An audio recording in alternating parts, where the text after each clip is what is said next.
O som dos talheres de prata ecoava no salão como um lembrete constante de poder. As luzes de cristal refletiam no rosto de Alberto Moreira, um homem de negócios temido e admirado em toda a cidade. Naquela noite de 1978, sentado à cabeceira de uma mesa comprida e impecável, ele parecia ter o mundo inteiro a seus pés, menos a própria alma. Alberto viera de baixo.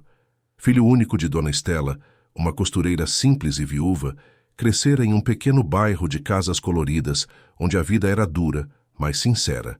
Desde jovem, jurara que nunca mais passaria fome. Trabalhou, negociou, mentiu e venceu.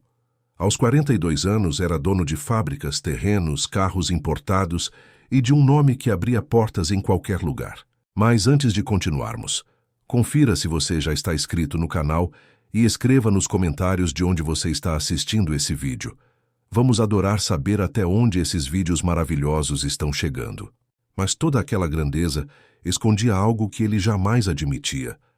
Uma vergonha silenciosa do passado humilde e, principalmente, da mulher que lhe dera tudo. Dona Estela ainda vivia, mas não fazia mais parte da vida dele. Havia anos ele a deixara sob cuidados médicos, alegando que ela precisava de tratamento. O que ninguém sabia era que o tratamento era, na verdade, uma forma de afastá-la. As mudanças do tempo, a velhice e a teimosia da mãe o constrangiam. E quando ela começou a misturar memórias, confundindo passado e presente, Alberto decidiu colocá-la em um hospício particular, longe dos olhos da sociedade. A mulher que um dia o abraçou com as mãos calejadas, agora vivia atrás de muros brancos, com o cheiro frio de desinfetante e a ausência de amor. Naquela noite, Alberto olhava para o copo de vinho, tentando ignorar a lembrança do olhar dela no dia em que fora levada. "Meu filho, eu não estou doente. Eu só sinto falta de você." Essas palavras ecoavam, mesmo depois de anos. Ele tentava afogá-las no luxo, nas viagens e nos jantares de negócios, mas elas voltavam, como um fantasma que não aceita o esquecimento. Na manhã seguinte, ao abrir o jornal, Alberto viu uma pequena nota. Incêndio atinge ala de tratamento em instituição psiquiátrica. 3 pacientes feridos, uma em estado grave. Por um instante, o ar lhe faltou. O nome da instituição era o mesmo do local onde sua mãe estava internada. Ele tentou ignorar. Pensou em mandar alguém verificar, mas algo dentro dele, talvez o que restava de humanidade, o obrigou a ir pessoalmente. O caminho até o hospital psiquiátrico parecia mais longo do que nunca. As ruas da cidade que ele conhecia tão bem agora pareciam distantes, como se cada esquina o empurrasse para dentro da própria consciência. Quando chegou, o cheiro de fumaça e remédio o fez estremecer. Os corredores eram frios, com paredes descascadas e janelas pequenas. Um enfermeiro o reconheceu. "O senhor Moreira? Sua mãe está no quarto 12. Foi um milagre ela sobreviver." Alberto caminhou devagar, sentindo as pernas pesarem. Quando abriu a porta, encontrou Dona Estela sentada na cama, com o olhar cansado e um leve sorriso. "Eu sabia que você viria, meu filho", disse ela com a voz fraca. Alberto ficou mudo. Não esperava perdão, nem sequer um olhar de ternura.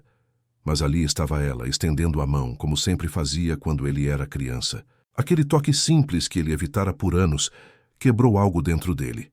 E o homem que se achava invencível sentiu pela primeira vez o que era fraqueza e amor verdadeiro. Durante alguns segundos, Alberto não soube o que dizer. A presença da mãe o desarmava. Ele, que tantas vezes enfrentara empresários e políticos com firmeza, agora tremia diante de uma mulher de olhar doce e cabelos brancos. Eu vim assim que soube do incêndio", disse, sem conseguir encará-la por completo. "Eu imaginei que o fogo te traria de volta, meu filho", respondeu Dona Estela, com um sorriso cansado. "Às vezes, Deus usa o calor para derreter o gelo que a gente cria no coração." As palavras dela o atravessaram. Alberto sentou-se na beira da cama, observando aquelas mãos finas, marcadas pelos anos de trabalho, costurando roupas para que ele pudesse estudar. Ele lembrava do cheiro do ferro de passar, do barulho da máquina de costura nas madrugadas e de como ela sempre dizia: Um dia meu menino vai ser alguém. E ele fora. Tornara-se alguém. Mas não o alguém que ela sonhara. Dona Estela não o recriminava. Falava com calma, perguntando se ele estava bem, se comia direito, se ainda gostava do café forte que ela fazia. Era como se nada tivesse acontecido.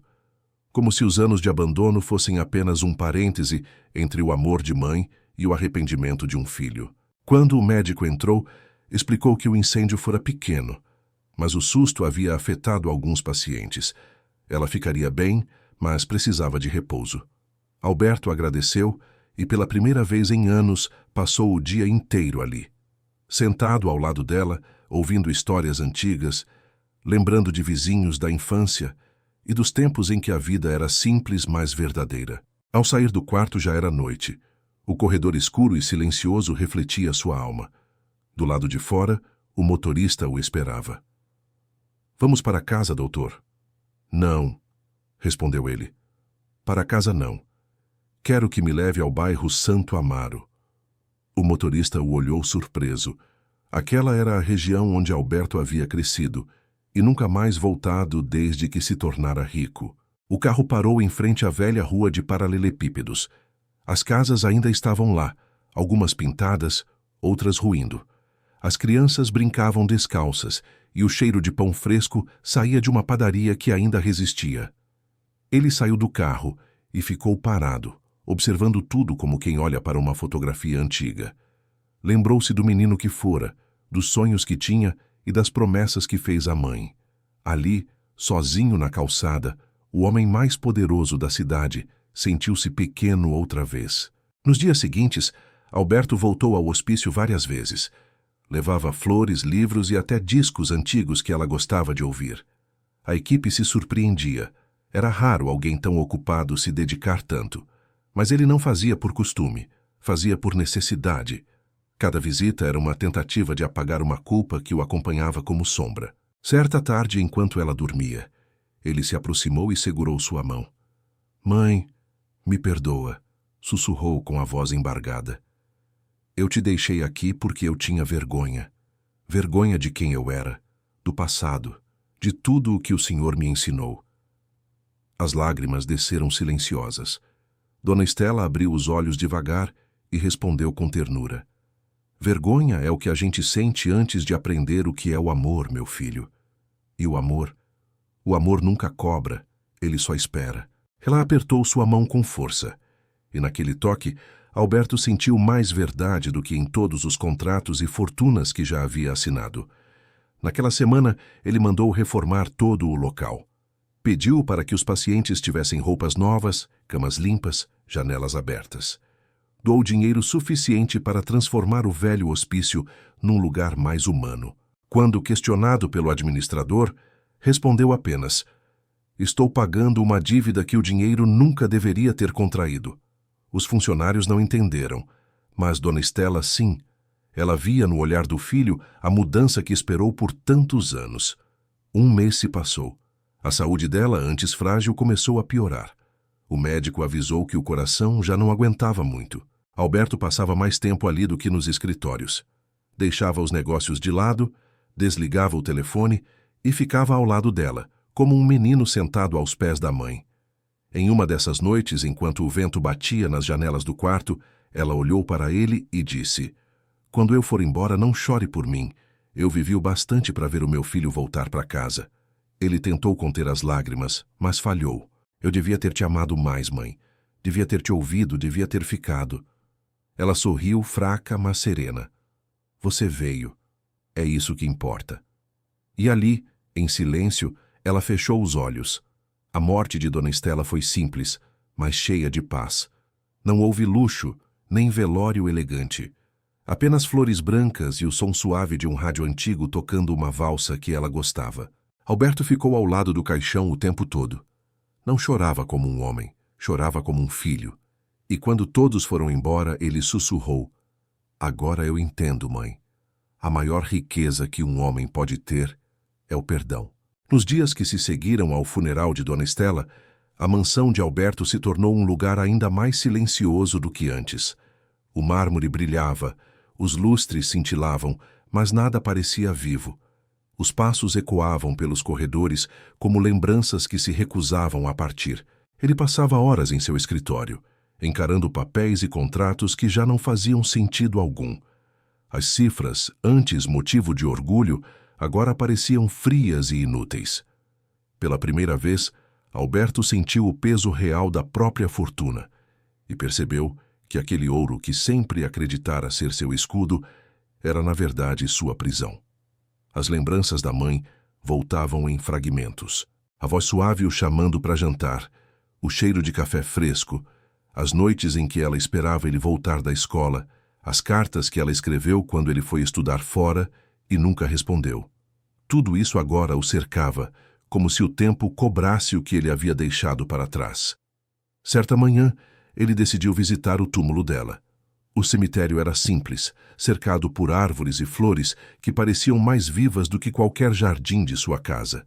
O nome Estela Moreira, 1912 a 1979, estava gravado em uma pedra pequena e modesta. Ele ajoelhou-se e ficou ali, em silêncio. O vento balançava as folhas, e por um instante ele sentiu que o mundo o ouvia. "Mãe", murmurou, "eu não sei viver com tudo isso. Tenho dinheiro, mas não tenho paz. Tenho casas, mas nenhuma é um lar." Fechou os olhos e chorou, sem vergonha. E pela primeira vez em muitos anos, não se importou se alguém o visse assim. A partir daquele dia, algo dentro dele mudou de verdade. Vendeu a mansão. Deu metade dos bens a instituições de caridade, inclusive ao hospital onde a mãe ficara internada. Criou uma fundação com o nome dela, Instituto Estela Moreira. Cuidar é viver. O objetivo era ajudar idosos abandonados, pessoas esquecidas como ela havia sido. Quando a imprensa soube, chamou de ato de generosidade. Mas quem o conhecia de verdade, e eram poucos, sabia que era um ato de arrependimento. Mesmo assim, a transformação não aconteceu da noite para o dia. O arrependimento tem um preço. Ele corrói devagar. Havia dias em que Alberto se sentia em paz, e outros em que a culpa voltava como sombra. Passava as tardes visitando o instituto, conversando com idosos, ouvindo histórias de filhos ausentes, de amores perdidos, de memórias que o tempo insistia em apagar. Cada rosto, cada história, era um espelho do que ele havia feito. Mas também, a cada palavra de gratidão que ouvia, sentia-se mais leve. Um dia conheceu Lúcia, uma enfermeira que trabalhava ali havia anos. Ela era calma, simples e tinha um olhar que lembrava o da mãe, sereno e firme ao mesmo tempo. Aos poucos, ela se tornou a pessoa com quem ele falava todos os dias.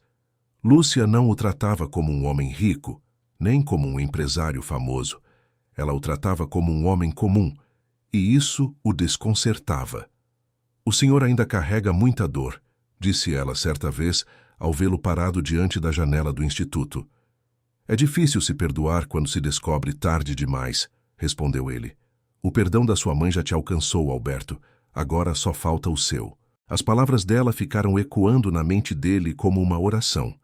Meses se passaram. Alberto começou a viver de forma simples.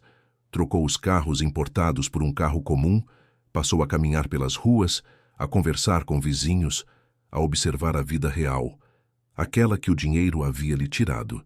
As pessoas o olhavam com estranhamento. Alguns achavam que ele enlouquecera, mas ele sabia. Estava enfim acordando da loucura da vaidade. Certa noite, ele voltou à antiga casa onde crescera. As paredes estavam descascadas, o portão enferrujado, mas ainda havia um cheiro familiar no ar, o cheiro da infância. Entrou devagar, passando as mãos pelas paredes como quem toca o tempo. No canto da sala, encontrou uma velha caixa de madeira. Dentro dela havia cartas. Eram as cartas que Dona Estela escrevera para ele quando ele estudava na capital. "Meu filho, espero que você esteja se alimentando bem. Lembre-se que o sucesso só vale a pena se o coração ainda souber amar. Com carinho, sua mãe." Ele leu todas, uma a uma, com lágrimas silenciosas. Era como se ela ainda estivesse ali, falando com ele. Nos dias seguintes, Alberto passou a escrever também.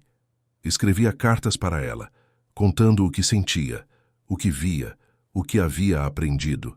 Guardava todas num caderno velho, que chamava de Diário do Perdão. Em uma das últimas anotações escreveu: "Hoje entendi que a riqueza é uma ilusão que cega. Não é o ouro que pesa, é o vazio que ele deixa." Os anos foram passando, e Alberto envelheceu diferente dos outros homens ricos. Não cercado de luxo, mas de gratidão. O instituto cresceu, ajudou centenas de pessoas, e ele nunca quis que seu nome aparecesse em nada. Quando alguém o chamava de doutor, ele sorria e dizia: "Só me chame de Alberto.